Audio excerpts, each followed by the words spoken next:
going on, dudes and dudettes? Yes, we're some of those people that still have some Christmas stuff up this early into the year so far, but waiting to get on some bins to be able to put all that stuff in there, some new, better bins. But please deal with it for right now. Just wanted a different angle than what I've had been the past couple of months. But when it came to the Duke basketball team earlier this week, yes, they were able to beat Virginia on the road 80-62. That was awesome to see, and I think Cooper Flagg is the first ACC player with 500 points, 100 assists, and 30 blocks in the regular season in the last 25 years, which is really crazy. And then he was also named the ACC Rookie of the Week prior to that game against Virginia, if I'm not mistaken. But yeah, wore their blacks, so it's like they're as if they're going to a funeral, but for the other team. So that's always cool, especially when they go up to Virginia. That was always a big time top 5, top 10 matchup, with both teams ranked, with Tony Bennett as the coach, but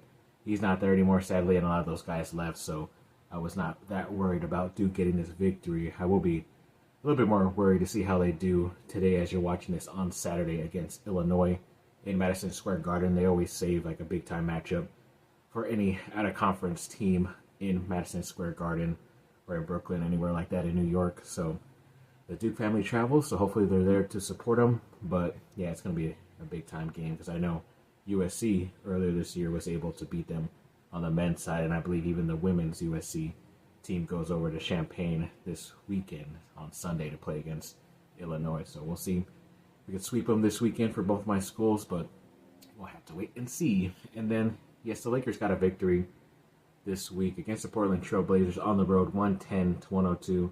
Both LeBron and Reeves step up. LeBron had 40 points, 8 rebounds, 2 assists, and 2 steals.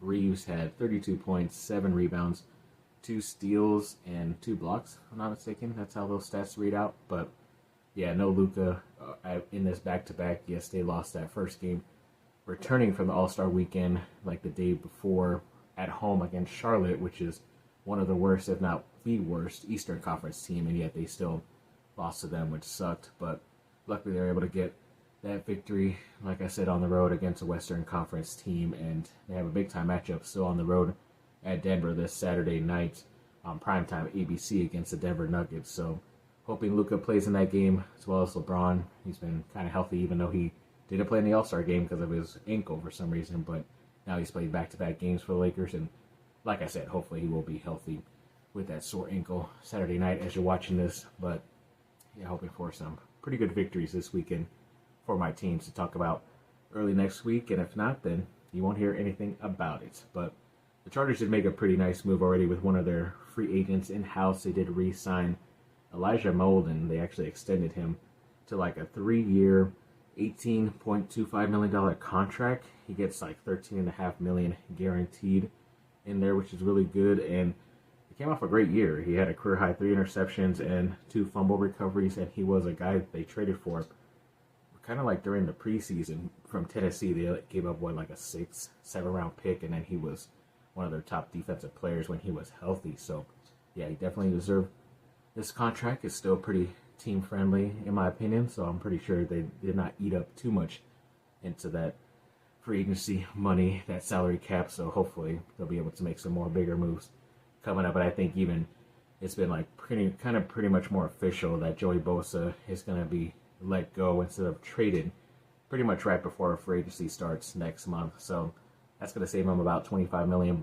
so they could definitely use that, try to sign someone bigger. But I guess he wasn't really willing to take another pay cut or work out some deal. I don't know if he's even still able to do that because he did that last season. But either way, good luck to him.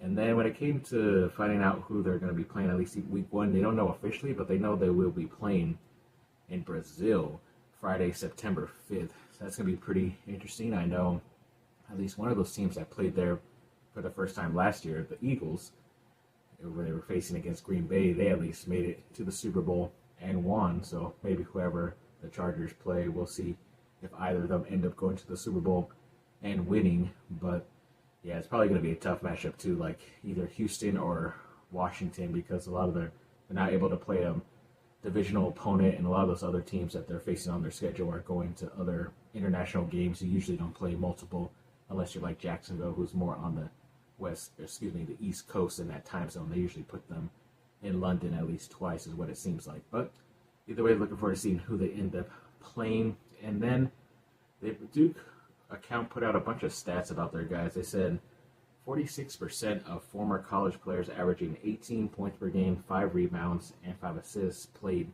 at Duke in the NBA, which is really crazy. And then the NBA three-point field goal leaders, obviously Luke Kennard is leading from Memphis at 47.5. Seth Curry with the Hornets is leading with 47.2. Grayson Allen moved down a bit to 43.3%, but he's number 9 on that list. And Gary Trent Jr., the ex-Duke Blue Devil, was number 11 at 42.6. The two Jones brothers are leading pretty highly with the assist-to-turnover ratio. The younger Trey Jones is with the Bulls. He's leading at 5.1, and Tyus is right there, number 4 at 4.6. Jared McCain has some so crazy stats. He has 15.3 points per game, which still leads NBA rookies in scoring, which is pretty crazy after his injury, and he was still named to the NBA Rising Stars along with Derek Lively. The second two were both injured, but all this numbers, points per game, rebounds, assists, field goal percentage, and blocks are up from last year too. So yeah, the future is bright for ex-Duke Blue Devils in the NBA. That'd be pretty crazy if McCain still wins the award. I think you would probably have to play in a certain number of games in order to win that award. Kind of like how some people like Wembanyama recently got hurt, so he can't be like a defensive player of the year. Same thing with like Joel Embiid. It looks like he's going to be out a bit, so he can't make some type of whatever accomplishments towards the end of the season. I don't think he was. He's been struggling, but that would have been pretty cool if McCain was still eligible because he's still leading in points per game, which is crazy. And then Ladd McConkey had a pretty stellar rookie season. The wide receiver for the Chargers looks like he made the top 101 NFL players from the 2024 season, according to PFF, at number 71, which is really crazy for a rookie. He averaged 2.59 yards per route run, which was 4th among wide receivers, including the playoffs. So congrats, and PFF put out a potential 10-1 for the 2025-2026 season, and he put Stone Smart on there for the Chargers, who is actually a free agent right now, who they could probably bring back pretty cheaply, and he's still a young guy, so we'll see if they do that. I know he excels in some certain stats, but he still just hasn't gotten that much playing time. I still think they're probably going to draft a guy in the end, but to have him there as a backup or at least lead the rookie in to starting eventually, that could be pretty smart for the Chargers. And then they did also promote Dylan Ronnie to their new edge coach for the Chargers defensive line, so that's pretty good. And then Lola Lampley, she's a 4-star power forward. She's 6'2". She put out a top 5 schools, and Duke made her list, so that was great to see. Duke baseball got their first victory of the season. I think that was UNC Wilmington, 8-4. They haven't really been winning as of late, which sucks. They've been kind of losing their early games, unlike that softball team, but I'll get into that. But hopefully they can turn it around.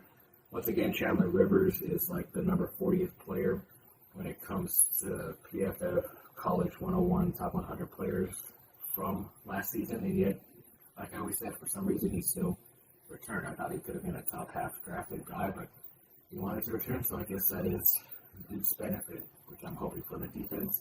And speaking of that softball team for Duke, yeah, they beat LMU the other day 9-1. That I know they're in LA, so that's pretty cool. And they beat the number 16 Nebraska team 3-0, and they beat Howard Bison 13-1. After that, so awesome for them. And then the ACC Freshman Women of the Week was Braylon Baker for track and field and cross country, and then the swim and dive team put on a school record and NCAA 8-cut, whatever that means, on a 200-yard free relay at 128.26. Yeah, congrats to all these Blue Devils, men and women, in all of these sports. Just like the USC videos, I always have a lot of great stuff to talk about in multiple sports that are doing great and excelling. So as long as that keeps happening, then I will bring the news out to y'all. But yes, good luck to the men this weekend. As you're watching this, like I said, Saturday night against Illinois in New York, and good luck to the women too in basketball in case they're still playing, because they are still a top 15 team in the nation. So like I said, thanks for watching. Let me know what you think. Have a great day. Bye. Let's go Duke.